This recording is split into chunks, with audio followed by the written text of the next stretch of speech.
You said women are 63 times more likely to die from low muscle mass. And for men, it's 11 times. Yeah.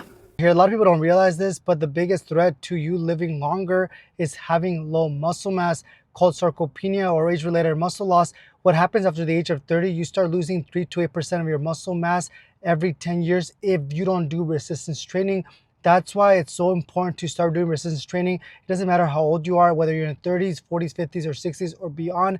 Resistance training provides you the ability to be more functional. And muscle is protective, decreasing your risk of having a heart attack or strokes, and also acting as a glucose sink. So that means that you're gonna have a better way of using glucose. Glucose in your blood is gonna be normal. You won't have issues with prediabetes or diabetes. You're gonna become more insulin sensitive. And that's why you see patients who have more muscle have less risk factors of having diabetes and having cardiovascular problems. In my experience, muscle loss is the biggest danger you could face as an adult, because that means if you have less muscle, you're gonna have to depend on someone else taking care of you.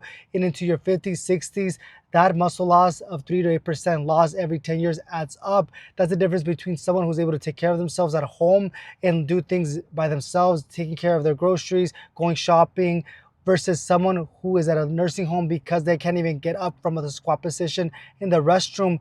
That's why if you haven't started doing resistance training, you start doing it as soon as possible. If you don't know how, I made a 5-week training protocol that's designed to improve your strength and muscle to prevent you from ending up at a nursing home. Comment resistance training and I'll send it to you.